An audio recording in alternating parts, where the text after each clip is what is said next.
दोस्तों, समंदर के किनारे बसे देश, जिन्हें हम आइलैंड नेशंस कहते हैं, उनके लिए क्लाइमेट चेंज एक बहुत बड़ा खतरा बन गया है। बढ़ता समुद्री जल स्तर धीरे धीरे जमीन को निगल रहा है, लोगों को उनके घरों से बेघर कर रहा है और उनके अस्तित्व को ही खतरे में डाल रहा है। समंदर, जो कभी जीवन और आजीविका का स्रोत था, अब उनके किनारों पर कहर बरपा रहा है, उनके भविष्य को खतरे में डाल रहा है। आईपीसीसी ने चेतावनी दी है कि इस सदी के अंत तक समुद्र का जल स्तर 1 मीटर तक बढ़ सकता है।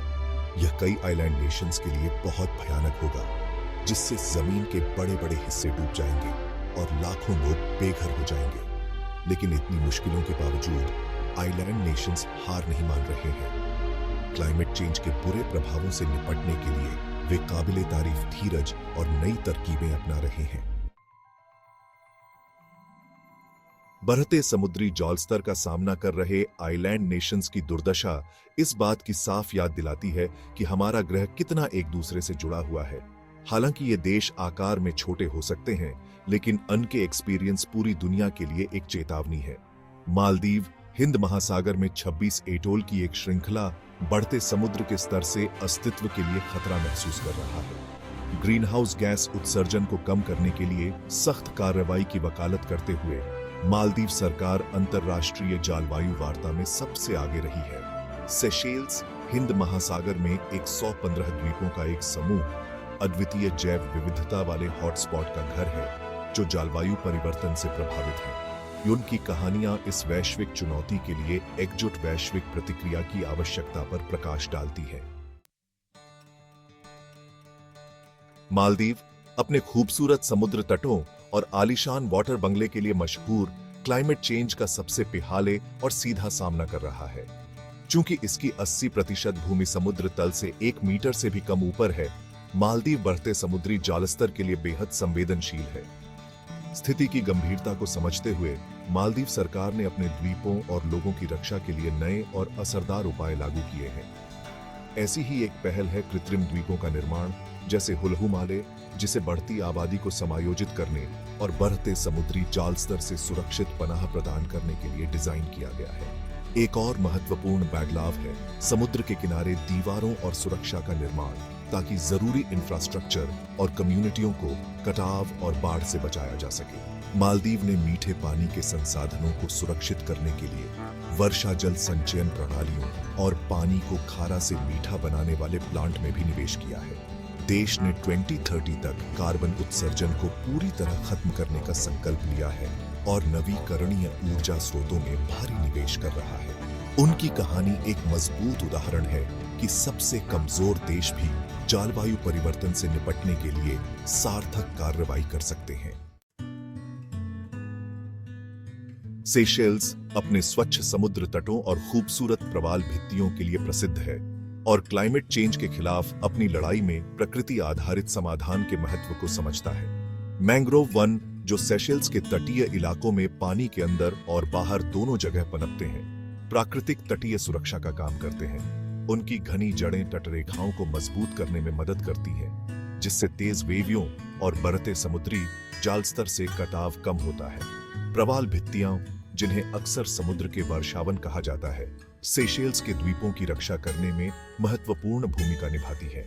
ये पानी के नीचे के पारिस्थितिक तंत्र, प्राकृतिक तरंग अवरोधक के रूप में कार्य करते हैं, वेवों की ताकत को कम करते हैं और तटरेखाओं को कटाव से बचाते हैं। सेशेल्स सरकार ने इन महत्वपूर्ण पारिस्थितिक तंत्रों की रक्षा और मरम्मत के लिए कई उपाय लागू किए हैं। इसमें महत्वपूर्ण आवासों की सुरक्षा के लिए समुद्री संरक्षित क्षेत्रों की स्थापना और टिकाऊ मछली पकड़ने की प्रथाओं को लागू करना शामिल है। प्रकृति आधारित समाधानों में निवेश करके सेशेल्स न केवल अपनी प्राकृतिक विरासत की रक्षा कर रहा है, बल्कि जलवायु परिवर्तन के प्रति अपनी लचीलापन भी बढ़ा रहा है। भाग 5, फिजी की जंग स्थान परिवर्तन और नवीकरणीय एनर्जी। दक्षिण प्रशांत में 300 से अधिक द्वीपों का एक समूह फिजी क्लाइमेट चेंज की चपेट में है और यहाँ ज्यादा तेज चक्रवात, बढ़ता समुद्री जल स्तर और समुद्र के पानी का अम्लीकरण देखने को मिल रहा है। फिजी में जलवायु परिवर्तन के सबसे दिखाई देने वाले प्रभावों में से एक है उन कम्युनिटियों को दूसरी जगह स्थानांतरित करने की जरूरत जो बढ़ते समुद्री जल स्तर और तटीय कटाव के प्रति ज्यादा संवेदनशील हैं। फिजी सरकार ने एक विस्तृत स्थानांतरण रणनीति विकसित की है, जिसमें स्थानांतरण के लिए उपयुक्त स्थलों की पहचान करना और प्रभावित कम्युनिटियों को वित्तीय और तकनीकी सहायता प्रदान करना शामिल है। स्थानांतरण के प्रयासों के अलावा फिजी जीवाश्म ईंधन पर अपनी निर्भरता को कम करने के लिए नवीकरणीय ऊर्जा स्रोतों में भी भारी निवेश कर रहा है। देश ने 2036 तक अपनी बिजली का 100% नवीकरणीय स्रोतों से उत्पन्न करने का एक महत्वाकांक्षी लक्ष्य रखा है। जलवायु परिवर्तन को दूर करने की फिजी की प्रतिबद्धता अपनी सीमाओं से परे है। तराई क्षेत्रों से सबक जल प्रबंधन में डच स्पेशलिटी। नीदरलैंड एक ऐसा देश जिसका पानी के साथ रहने का लंबा इतिहास रहा है, जल प्रबंधन और बाढ़ नियंत्रण में एक वैश्विक नेता बन गया है। अपनी जमीन के एक महत्वपूर्ण हिस्से के समुद्र तल से नीचे होने के कारण डच लोगों को अपने देश को समुद्र से बचाने के लिए नए नए उपाय करने का सदियों का एक्सपीरियंस है। जल प्रबंधन के लिए डच दृष्टिकोण पानी से लड़ने के बजाय उसके साथ रहने की अवधारणा पर आधारित है। इसमें कठोर बुनियादी ढांचे का संयोजन शामिल है, जैसे कि बांध और तूफान बढ़ने से रोकने के लिए बाधाएं, साथ ही नरम समाधान जैसे प्राकृतिक बाढ़ के मैदानों को बहाल करना। डच जल प्रबंधन के सबसे प्रसिद्ध एग्जाम्पलों में से एक है डेल्टा वर्क्स, जो 1953 में उत्तरी सागर में आई विनाशकारी बाढ़ के बाद निर्मित डैमों, जल निकासी नलिकाओं और तूफान बढ़ने से रोकने के लिए बाधाओं की एक श्रृंखला है। डच एक्सपीरियंस दर्शाता है कि नए जल प्रबंधन व्यवहारों के साथ निचले इलाकों में सुरक्षित और स्थायी रूप से रहना संभव है। उनकी विशेषज्ञता बढ़ते समुद्र के स्तर की चुनौतियों के अनुकूल होने की मांग कर रहे द्वीपीय राष्ट्रों के लिए मूल्यवान अंतर्दृष्टि प्रदान कर सकती है। कार्रवाई के लिए एक वैश्विक आह्वान, जलवायु लचीलापन के लिए सहयोग। द्वीपीय राष्ट्रों द्वारा सामना की जा रही चुनौतियां जलवायु परिवर्तन के लिए एक वैश्विक सहयोगी प्रतिक्रिया की तत्काल आवश्यकता को रेखांकित करती है। जलवायु परिवर्तन के प्रति लचीलापन बनाने के लिए द्वीपीय राष्ट्रों के प्रयासों में सहायता के लिए अंतर्राष्ट्रीय सहयोग महत्वपूर्ण है। विकसित देशों का यह नैतिक दायित्व है कि वे विकासशील राष्ट्रों, विशेष रूप से छोटे द्वीपीय विकासशील राज्यों (SIDS) को वित्तीय और तकनीकी सहायता प्रदान करें। 2015 में अपनाया गया पेरिस समझौता जलवायु परिवर्तन पर वैश्विक सहयोग के लिए एक ढांचा प्रदान करता है।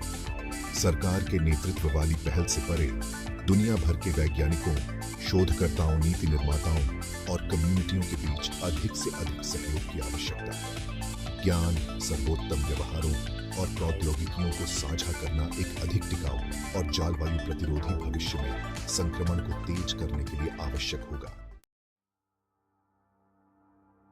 नवोन्मेष की शक्ति, प्रौद्योगिकी और पारंपरिक ज्ञान। जलवायु परिवर्तन द्वारा पेश की गई जटिल चुनौतियों के लिए प्रभावी समाधान विकसित करने के लिए नवोन्मेष महत्वपूर्ण है। नवीकरणीय ऊर्जा प्रौद्योगिकियों में प्रगति, जैसे सौर, पवन और लहर ऊर्जा, द्वीपीय राष्ट्रों को जीवाश्म ईंधन निर्भरता से दूर करने के लिए होपजनक अवसर प्रदान करती है। जल प्रबंधन के लिए नए दृष्टिकोण, जैसे वर्षा जल संचयन प्रणाली और विषहीन पानी बनाने वाले प्लांट, पानी की कमी को दूर करने के लिए महत्वपूर्ण है। पारंपरिक ज्ञान, जो स्वदेशी कम्युनिटियों की पीढ़ियों से चली आ रही है, टिकाऊ जीवन यापन प्रथाओं में मूल्यवान अंतर्दृष्टि रखता है। नवोन्मेष और सहयोग की संस्कृति को बढ़ावा देकर हम सभी के लिए एक अधिक टिकाऊ और लचीला भविष्य बनाने के लिए प्रौद्योगिकी और पारंपरिक ज्ञान की पूरी क्षमता को खोल सकते हैं। हमारा साझा भविष्य, द्वीपीय राष्ट्रों की रक्षा करना, हमारे ग्रह की रक्षा करना। द्वीपीय राष्ट्रों का भाग्य हमारे ग्रह के भाग्य से अटूट रूप से जुड़ा हुआ है।